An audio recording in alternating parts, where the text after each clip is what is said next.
Welcome, everyone, to the July 20th, 2026 regular Board of Aldermen meeting. Would everybody please join with me in saying the Pledge of Allegiance? Pledge allegiance to the flag of the United States of America and to the republic for which it stands, one nation, under God, indivisible, with liberty and justice for all. Roll call, please. Alderman Plufko. Here. Alderwoman Tice. Here. Alderwoman Gold.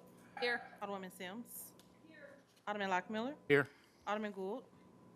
Here. Alderwoman Harder. Here. Alderman Meyer. Here. Mayor Dimmitt, you have a quorum.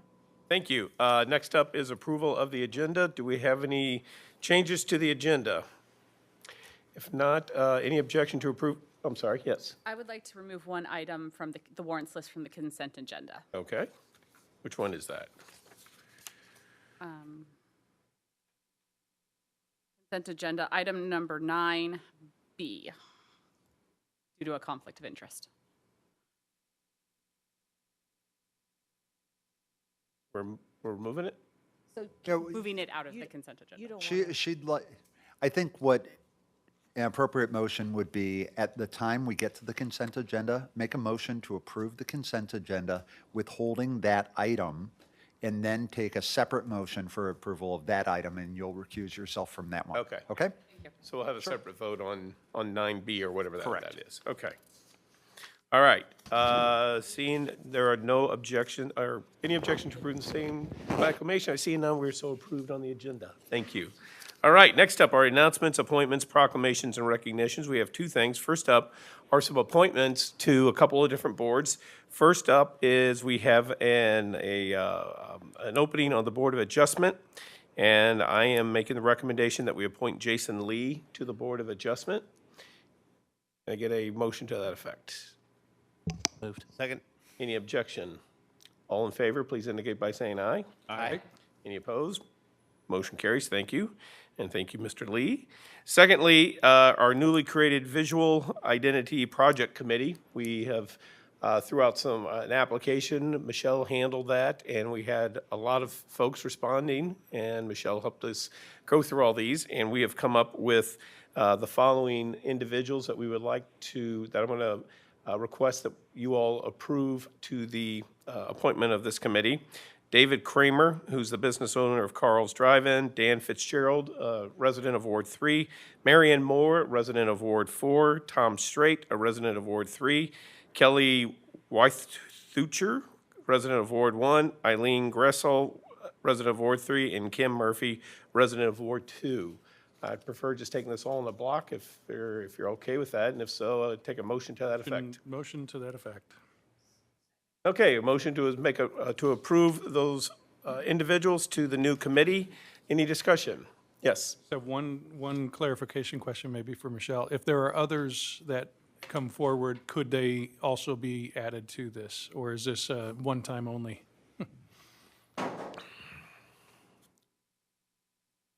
I know we talked about maybe a school board representative or something along those lines as well.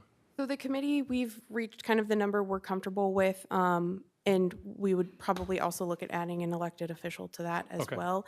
But there are other opportunities for public engagement. We're going to have some focus groups and different opportunities like that. So if there are still people that you think would be a good fit or people who are interested, I'm going to continue advertising for those opportunities. Right. So you're welcome to direct those people to me. I will reach out and kind of keep them in mind for those other various opportunities as they become Perfect. available. Thank you. Okay. All those in favor, please indicate by saying aye. Aye. Any opposed? Motion carries. Thank you so much, everybody. Second item is a proclamation. That's the Parks and Recreation Month. Since 1985, America has celebrated July as Parks and Recreation Month, a program of the National Recreation and Parks Association. The goal is to raise awareness of the vital impact that Parks and Recreation has on communities across the U.S. Accordingly, I am going to be issuing this proclamation today, a designation of July as Parks and Recreation Month. Whereas parks and recreation programs are an integral part of communities throughout this country, including the city of Brentwood, Missouri, and whereas our parks and recreation are vitally important to establishing and maintaining the quality of life in our communities, ensuring the health of all citizens, and contributing to the economic and environmental well-being of a community and region. And whereas parks and recreation programs build healthy, active communities that aid in the prevention of chronic disease, provide therapeutic recreation services for those who are intellectually or physically disabled, and also improve the mental and emotional health of all citizens. And whereas parks and recreation programs increase a community's economic prosperity through increased property values, expansion of the local tax base, increased tourism, the attraction and retention of businesses, and crime reduction. And whereas parks and recreation areas are fundamental to the environmental well-being of our community. And whereas parks and natural recreation areas improve water quality, protect groundwater, prevent flooding, improve the quality of the air we breathe, provide vegetative buffers to development, and produce habitat for wildlife. And whereas the U.S. House of Representatives has designated July as Parks and Recreation Month, and whereas the city of Brentwood, Missouri recognizes the benefits derived from parks and recreation resources, now therefore I, Mayor David A. Dimmitt, by the authority invested in me as mayor of the city of Brentwood, Missouri, and on behalf of the Board of Aldermen, do hereby recognize the month of July as Parks and Recreation Month in the city of Brentwood. All right. That will move us on down to item 5, public hearing. We have none. Citizen comments. Anybody in the public care to address the board? Now is the time to do so. All we ask is that you go to that little podium right there, state your name and your address, and you'll be given up to 3 minutes. Certainly. Thank you all for your time this evening. My name is Jeremy Strassner. I live at 2528 High School Drive. So I would like to just tell you, I was born in Brentwood. I grew up here, as did one of my parents and their parents. So I've been in Brentwood a long time, and I love this community. I love my neighbors, and that's why I'm here tonight. For my professional life, I've been an embedded software engineer for over 25 years, and I've been working on complex interconnected systems, just like the ones that I would like to talk about this evening. So I recently learned that Brentwood has a contract with Flock Security. This led me to the question, why? Why do we need these cameras? And the answer is probably to deter crime. But do we need in Brentwood AI cameras tracking citizens around 24 hours a day? Is that really needed? I don't think crime's that bad here. While addressing the Pennsylvania Assembly in 1755, Benjamin Franklin famously said, "Those who would give up essential liberty to purchase little temporary safety deserve neither liberty nor safety." What our founding father was trying to relay in that was that short-sighted solutions for complex issues frequently are a bad idea. I'm not here to criticize the police or our local government. This actually has very little to do with that. It's about a company that demonstrably lies to customers and changes agreements after the fact. It's about a company that shares user data without consent and then tells police departments they're doing the exact opposite. This is about a private company that we're subsidizing to the tune of $25,000 a year with our tax dollars. And I say subsidizing because they are then taking this data that we are paying them to collect and then selling it to pretty much anybody that will buy it. This includes private investigators, federal governments, pretty much anybody that's willing to pay for it. So this is more than just a camera. This isn't just a camera that's out there. This is an enormous platform that includes many different services, such as Freeform, which is an AI search for people by physical description, Raven, which was originally sold for gunshot detection, but now listens for human voices. They have a patent to classify people by race, gender, height, weight into a searchable database. They're now pairing the Bluetooth and Wi-Fi fingerprints from your phone to your car, so they know who you're going around the entire country with. And they also know if you're riding in the car with somebody else. They have more patents to classify people and make it a searchable database across the whole country. And since it's a private company, there's very little oversight. And local police departments are losing control of their cameras. Flock enabled nationwide setting without police knowledge in Mountain View, California. Cambridge, Massachusetts, Flock installed cameras after the city council ordered they be deactivated. In Washington, Border Patrol agents accessed 10 departments' data that they never agreed to share. LA, 1 in 3 hot list reports were incorrect, leading to a waste of police time and resources. Illinois found that Flock was illegally sharing their data and are now suing them. San Francisco found that the federal government illegally accessed Flock data hundreds of times, and that was just a month ago. Security researchers on the internet have shown that these cameras can be broken into in under 30 seconds. I personally don't understand how this isn't violated in law. The Supreme Court found that bulk collection of citizens' cell phone data was against the Fourth Amendment. But now, since this is a private company collecting almost the exact same data, it's allowed. And the federal government has said that they are now going to start buying this data. Mr. Strossner, Yes, are you sir. about ready to wrap it up? I will, yes. Okay, thank you. We wouldn't approve a water plant without an environmental assessment, and I don't think we should approve the surveillance infrastructure without government controls and citizen input. So I realize, we're spending about $100,000 every 4 years on these cameras. While overall that's not a huge hit, to the budget, that's for normal folks that's a lot of money, and I think we could spend it in building our community instead of surveilling citizens. Thank you. Thank you. Anybody else? Anyone online? Okay, great. Thank you so much, Mr. Strossner. Next up are mayor and alderman reports. First up is the mayor. I just have a few things. Every Wednesday this month, Urban Chestnut has been holding a pop-up event down at our Brentwood Park, and it runs from 4 to 8, and we will have a total of 5 this month. And I would to classify it as being a resounding success, I think, be somewhat of an understatement. We've had 3 of them so far, very, very well attended, and we have 2 more still in this month. And on the agenda tonight is a request to go into August, continuing that. So if you have not been, I would encourage you to swing by this Wednesday or the following Wednesday. I think this Wednesday they're going to continue. Last Wednesday they had trivia, and they're going to do trivia again this Wednesday. It's a lot of fun, a great chance to meet folks and just enjoy our brand new park. So again, that's this Wednesday from 4 to 8. Secondly, we will be having coffee with the mayor next week on Thursday, the last Thursday of the month, and we are going to be holding it at the park, at the Brentwood Park. And this will be the second time that we've held it down there, but we're going to be actually having the jazz group, which is comprised primarily, if not exclusively, of our high school students. If any of you have heard them play, we probably have by now, but they do a phenomenal job. So if you're looking for something to do on the last Thursday of the month from 9 to 10, come on down to Brentwood Park, and free donuts, listen to some great music, and again, have a chance to meet some of your fellow residents. Finally, this is the last meeting we'll have before the election of August the 4th, 2026. Just a reminder that we do have another election, so I would encourage everybody to attend that and exercise your constitutionally protected right. Alderman Plufka. Thank you. I would say the same with regard to voting. Not only candidates representing us in Jeff City, but several constitutional amendments on a variety of subjects. Please learn about the candidates and issues and vote on or before August 4th. Also, public safety will meet on July 22nd, which is a Wednesday, referred to by the mayor. And as chairman of public safety, I'm going to just say this. I think we're going to meet at the pavilion in Brentwood Park at 5:30 and conduct our public safety meeting there. And unless that changes, we'll give everybody notice. If it changes, we'll give you at least 24 hours notice.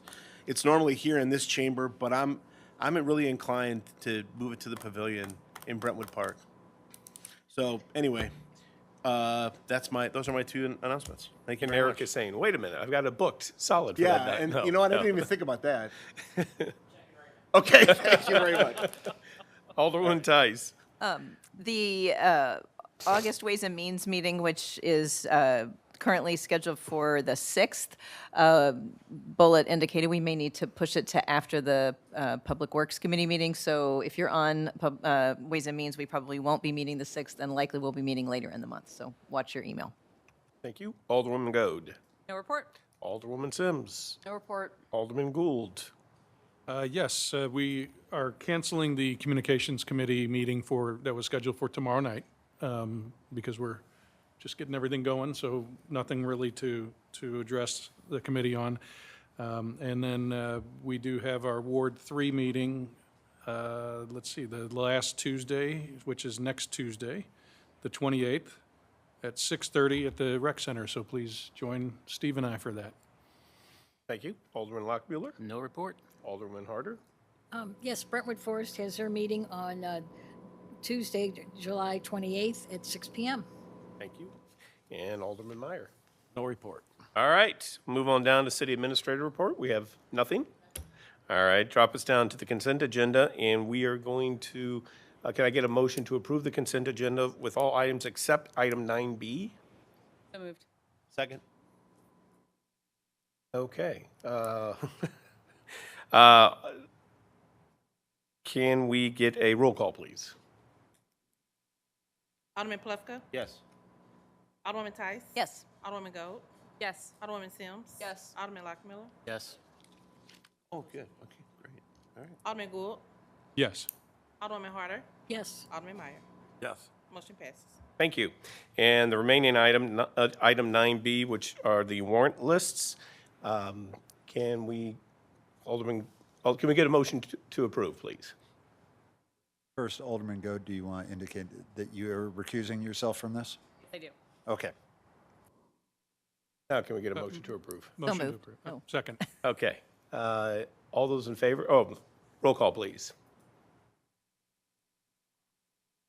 Alderman Plufka? Yes. Alderwoman Tice? Yes. Alderwoman Gold? Oh, I'm sorry. Alderwoman Sims? Yes. Alderman Lockmiller? Yes. Alderman Gould? Yes. Alderwoman Harder? Yes. Alderman Meyer? Yes. Motion passes. Thank you. That drops us down to old business. We have, I think, just two items under that. First up is Bill number 6613, which we took up first at the last meeting. Can we get a second read by title only, please? Yes, Bill number 6613, an ordinance approving the OMCI reimbursement program agreement with Metropolitan St. Louis Sewer District for the Stormwater Master Plan project. Thank you. Chair would entertain a motion to approve Bill number 6613 in ordinance form. So moved. Any discussion? Roll call, please. Alderman Plufka? Yes. Alderwoman Tice? Yes. Alderwoman Gold? Yes. Alderwoman Sims? Yes. Alderman Lockmiller? Yes. Alderman Gould? Yes. Alderwoman Harder? Yes. Alderman Meyer? Yes. Bill number 6613 now becomes ordinance number 5237. Thank you. Next up is Bill number 6614. This is listed under old business. It is old business because it's a continuation of the parking lot issue. It keeps coming up every 6 months, but we are having a first read. So could we get a first read by title only, please? Yes, sir. Bill number 6614, an ordinance enacting emergency measures to extend the continued use of temporary parking lots for Brentwood Park. We would like to have a second read on this tonight, if we can get a motion to that effect. So moved. Second. Any discussion on that? All in favor of there being a second read, please indicate by saying aye. Aye. Any opposed? Motion carries. Mr. City Attorney, can we get a second read by title only, please? Bill number 6614, an ordinance enacting emergency measures to extend the continued use of temporary parking lots for Brentwood Park. Thank you. Chair would entertain a motion to perfect Bill number 6614 in ordinance form. So moved. Second. Okay. Any discussion? Yes. Could I just have Dan, if you wouldn't mind, just giving an update? I know there was some work done and just kind of an update on the changes and the impact of those changes, please.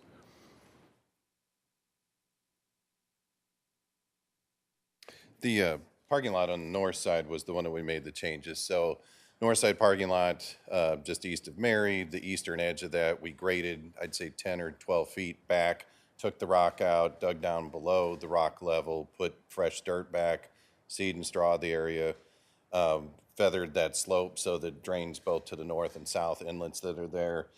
And then the last thing is to put the ground glue down. We tried that out. It actually works really well around the shop, so we ordered more of that, and then Parks will apply that. I know they've redone the parking stalls, the striping, so everything seems to be in order. I know we've gone out there multiple times during the June rains and even July, the few rain events that we've had, and haven't noticed any runoff, and everything looks great. Great. Thank you. Thank you for the update. Any other questions? Okay, roll call, please. Alderman Plufka?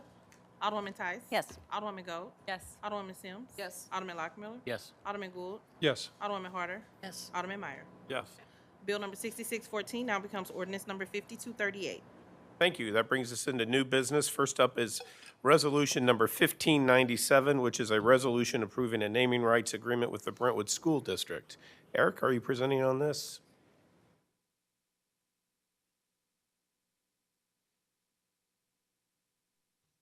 So the city received a request from the Brentwood School District to name the home dugout at the Brentwood Sports Complex, field number 1, in honor of Coach Mike Immergut.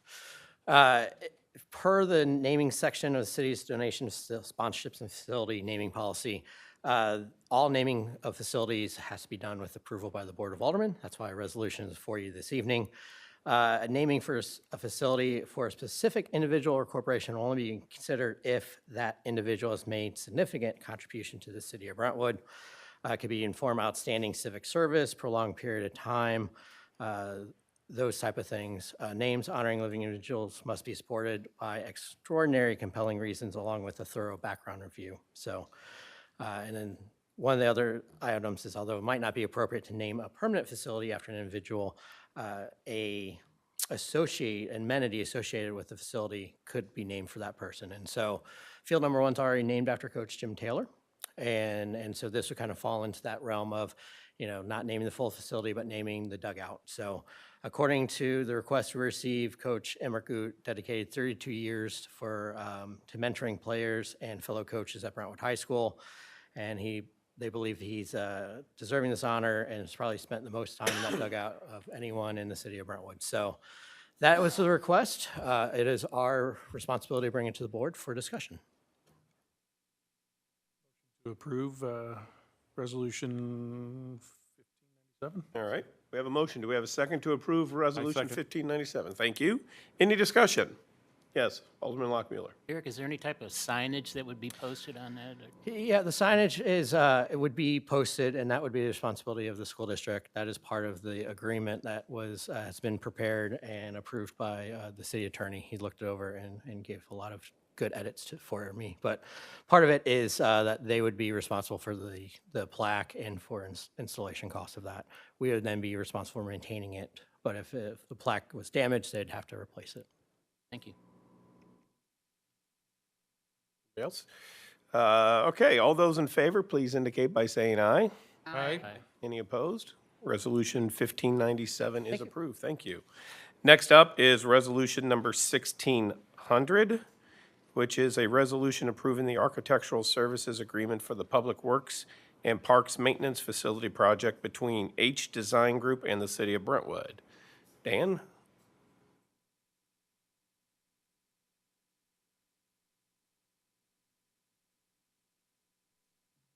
This is the RFQ that was brought up at the Public Works Committee. So we had a total of 11 submittals, pared that down to a group of 3, did interviews with those 3, and then narrowed that group down to H Design Group, which is presented to the board here tonight. If this is approved, I put together the rough schedule. If we started with the agreement being approved during this week, then we could start with design and permitting as early as August. And that would go through February 2027. And then project bidding would be in February 27. Most of the construction would take place in 27. Anticipated construction would wind down around February of 28. That would be substantial completion. And then final completion March of 28, assuming that this is approved. I did put the compensation table there so you can kind of see what we would be expensing in 2026 and then in future budget cycles. So the 3 main phases in 26 with H Design is roughly $213,512. We do have a budget of $250,000, $125,000 from Public Works, $125,000 from Parks. So what we're looking for is a motion to approve the agreement and move forward with H Design. Can we get a motion to that effect? So moved. Second. Okay, any discussion? Okay, all those in favor, please indicate by saying aye. Aye. Any opposed? Motion carries. Resolution 1600 is approved. Thanks. Thanks. That brings us down to bill number 6615. Can we get a first read by title only, please? Yes, Bill number 6615, an ordinance approving an amended and restated intergovernmental cooperation agreement for the provision of technology services with the city of Clayton, Missouri, on behalf of the city of Brentwood, Missouri, commencing on August 1, 2026, and continuing in effect for a duration of 3 years. Okay. Who's presenting on that? Troy? Oh, hi, Troy. Good evening, Mayor and Council. I'm here to present the intergovernmental agreement. As you know, we brought in the city of Maplewood into the agreement, which lowered all the city's cost. Your realized savings was 9% off your contract. We cannot change contract cost in midterm in a contract. So this will start a new 3-year contract. You will realize that 9% savings. All the terms and conditions in the contract have stayed the same. There will be no changes besides the cost and the dates. Okay.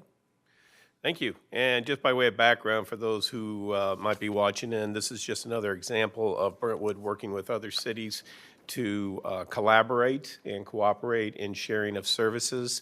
I think this started maybe in 2017 when the city partnered with the city of Clayton and Richmond Heights for Clayton to provide our IT services, which is all-encompassing, includes budgeting and maintenance and setting things up and making sure we don't have any problems with our phones, our computers. It's been an absolute success and a model for other municipalities on how to work together and to lower their costs in providing the services to their residents. And as Troy indicated, Maplewood is now joining this as well. So are we wanting to have a second read? We are wanting to have a second read on this. So can we get a motion to that effect, please? So moved. Second. Any discussion on the motion for second read? All those in favor, please indicate by saying aye. Aye. Any opposed? Motion carries. Mr. City Attorney, can we get a second read by title only, please? Bill number 6615, an ordinance approving an amended and restated intergovernmental cooperation agreement for the provision of technology services with the city of Clayton, Missouri, on behalf of the city of Brentwood, Missouri, commencing on August 1, 2026, and continuing in effect for a duration of 3 years. Thank you. Chair would entertain a motion to perfect Bill number 6615 into ordinance form. Second. Thank you. Any discussion? Roll call, please. Alderman Plufka. Yes. Alderwoman Tice. Yes. Alderwoman Gold. Yes. Alderwoman Sims. Yes. Alderman Lockmiller. Yes. Alderman Gould. Yes. Alderwoman Harder. Yes. Alderman Meyer. Yes. Bill number 6615 now becomes ordinance number 5239. Thank you. Next up is Bill number 6616. Can we get a first read by title only, please? Yes, Bill number 6616, an ordinance granting site development plan approval for a new 9-unit townhome development at 8815 Madge Avenue. Thank you. Whitney. Good evening. Aaron Lashmi is here. He's to present his request, but this received approval at the at the June meeting of Planning and Zoning by a 7-0 vote. It does meet with all of the zoning requirements. And what more can I answer? Okay. If you want to just give a brief It's synopsis of what this is all about. sorry. I mean, we know, but the audience might not. This is a 9-unit townhome development. There will be 3 units in 3 buildings with a little separation between each of the buildings. The applicant has indicated that they would be condo development, so he'll have to come back through for the condo plat when he's closer to the time frame.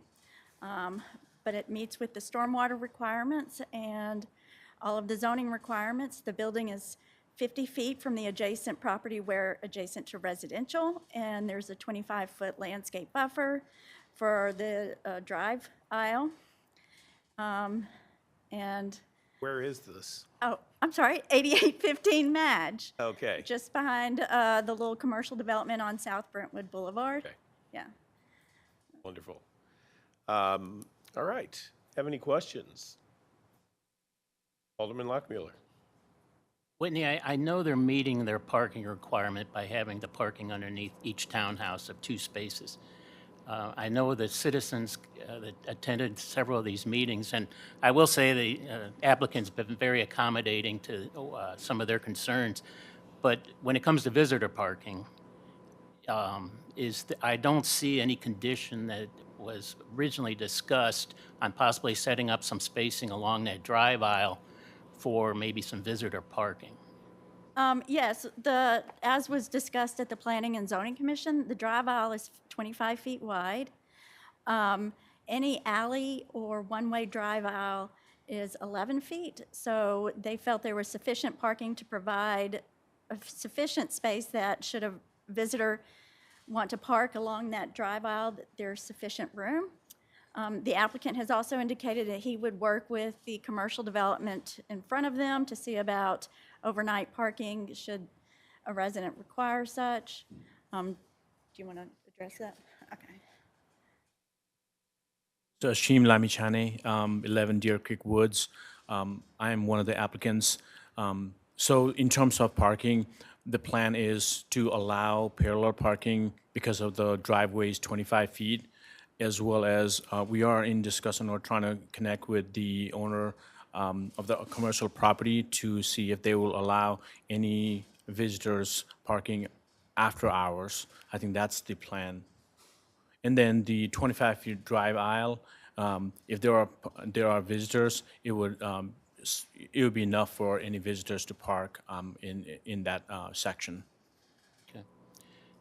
Whitney, do we need to make that a condition that they supply that type of parking? Can we? We can include that for the second reading, is to include a condition that parallel parking be provided along the drive aisle, that it be striped for that. I'd like to kind of just think that over and maybe talk to staff and maybe the applicant and see if that could be made Okay. a permanent fixture there, somehow designating those areas as additional parking. Okay. Thank you. Alderman Plufka. Thank you.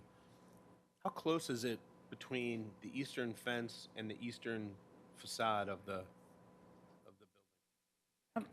Yeah, I believe it was, It's 14 feet. yeah. And all of the units, the way I'm looking at the pictures, all of the units are oriented to the east. I mean, the Correct. front Fa- door is, Correct. they face Yes. east. So the western elevation is the back of the unit. That is correct. Okay.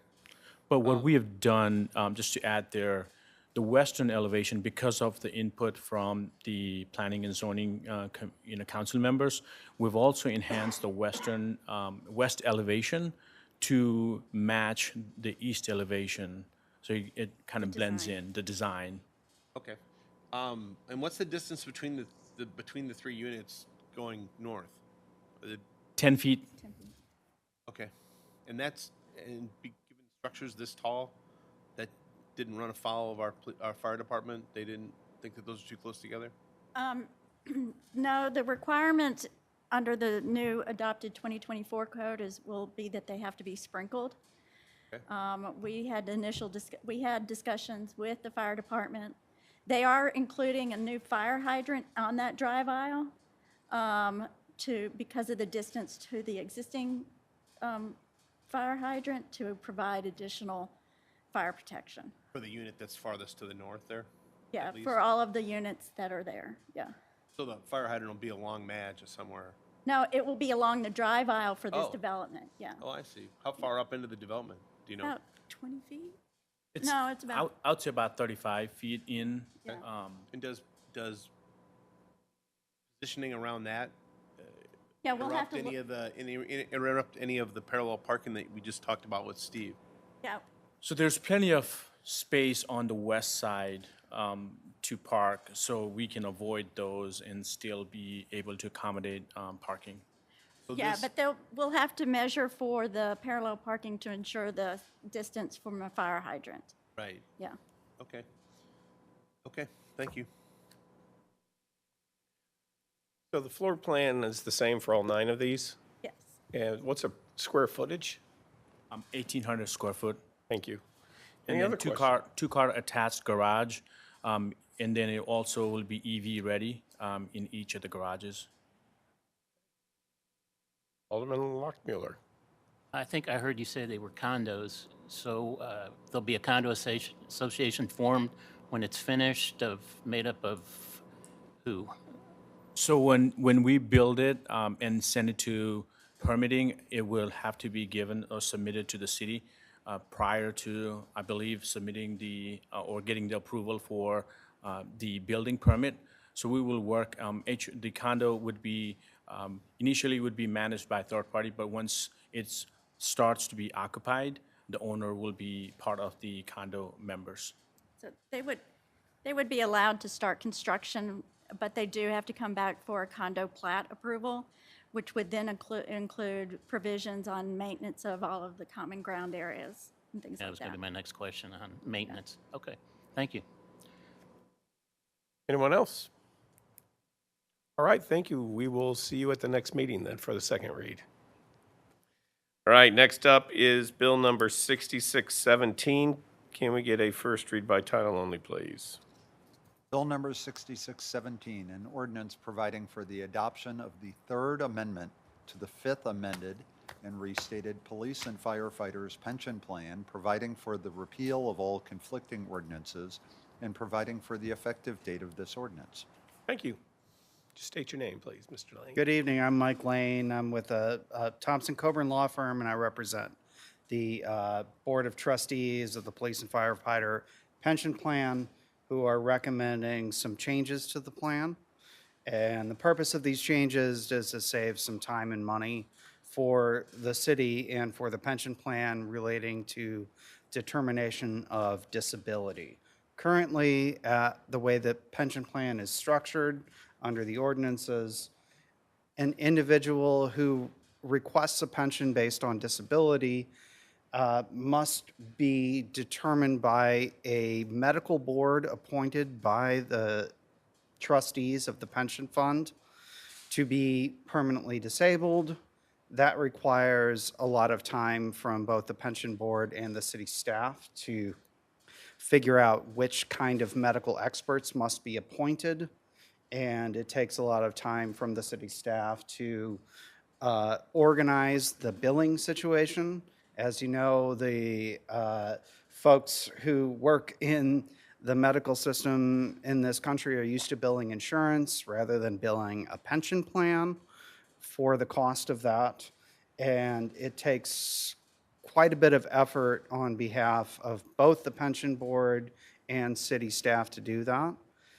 What we are asking for in this ordinance is for the ability for the trustees of the pension board to be able to hire a third-party administrator to do this. There are plenty of companies out there that determine whether someone is disabled on behalf of companies, cities, organizations, without having to individually appoint certain medical providers each year. They've got a stable of people to do it. And so the idea here is that we would have the ability to hire a third-party contractor to handle that for us and save a lot of city staff time, save a lot of money, and save a lot of stress on the individual employees who are applying for a disability pension. Happy to answer any further questions that you all may have. Yes, Alderman Tice. So I've talked to Captain Niemeyer about this, but I just want to make sure that the police and the fire departments are comfortable with this change for their staff. From what I understand, it was a unanimous decision of the pension board to recommend this. Okay, great. Thank you. Anybody else? The request is to go ahead and get this enacted tonight, or at least have the board vote on it tonight. So to that extent, can we get a motion for a second read? So moved. Second. Any discussion? All those in favor, please indicate by saying aye. Aye. Any opposed? Motion carries. Mr. City Attorney, can we get a second read by title only, please? Bill number 6617, an ordinance providing for the adoption of the Third Amendment to the Fifth Amended and Restated Police and Firefighters Pension Plan, providing for the repeal of all conflicting ordinances, and providing for the effective date of this ordinance. Thank you. Chair would entertain a motion to perfect Bill number 6617 into ordinance form. So moved. Second? Any discussion? Roll call, please. Alderman Plufka? Yes. Alderwoman Tice? Yes. Alderwoman Gold? Yes. Alderwoman Sims? Yes. Alderman Lockmiller? Yes. Alderman Gould? Yes. Alderwoman Harder? Yes. Alderman Meyer? Yes. Bill number 6617 now becomes ordinance number 5240. Thank you. Thanks, Mike. Next up is Bill number 6618. Can we get a first read by title only, please? Bill number 6618, an ordinance authorizing and approving the amendment of the City of Brentwood's current employee handbook, updating the education benefits policy and tuition reimbursement request form. Thank you. Tangela? Good afternoon. So this bill is to update the handbook to include the procedure to remove oversight for approving the education benefits when employees submit for tuition reimbursement requests. Kind of oversight. Just ensuring that, A, we're looking at the policy, ensuring that we're looking at the credit hours that we have written in the handbook, ensuring that the dollar amount reflects that particular credit hours and that we're not submitting for more or less than what the handbook currently states that the employees are entitled to. Okay. Do we have any questions? Yes. How many employees take advantage of this? It varies year to year. Right now, I think we have 6, but it does vary. Any other questions? And like the prior bill, we would like to get this going as soon as possible. So we would like to have a vote on this tonight. Can we get a motion to that effect, please? So moved. Second. Any discussion? All those in favor of a second read, please indicate by saying aye. Aye. Any opposed? Motion carries. Mr. City Attorney, can we get a second read by title only, please? Bill number 6618, an ordinance authorizing and approving the amendment of the City of Brentwood's current employee handbook, updating the education benefits policy and tuition reimbursement request form. Can we get a motion to perfect Bill number 6618 in ordinance form? So moved. Second. All right. Okay, any discussion? Roll call, please. Alderman Plufka? Yes. Alderwoman Tice? Yes. Alderwoman Gold? Yes. Alderwoman Sims? Yes. Alderman Lockmiller? Yes. Alderman Gould? Yes. Alderwoman Harder? Alderman Meyer? Yes. Bill number 6618 now becomes ordinance number 5241. Okay, thank you. That brings us down to citizen comments once again. Anybody in the public care to address the board, now is the time to do so. You will be given up to 3 minutes. All we ask is that you come to the podium, state your name and address. Anyone online? All right. We do have a request to go into closed session following this meeting and to adjourn therefrom pursuant to RSMO 610.021 subsections 1, 2, and 12. Can we get a motion to that effect, please? So moved. Second? Any discussion? Roll call, please. Alderman Plufka? Yes. Alderwoman Tice? Yes. Alderwoman Gold? Yes. Alderwoman Sims? Yes. Alderman Lockmiller? Yes. Alderman Gould? Yes. Alderwoman Harder? Alderman Meyer? Yes. Thank you.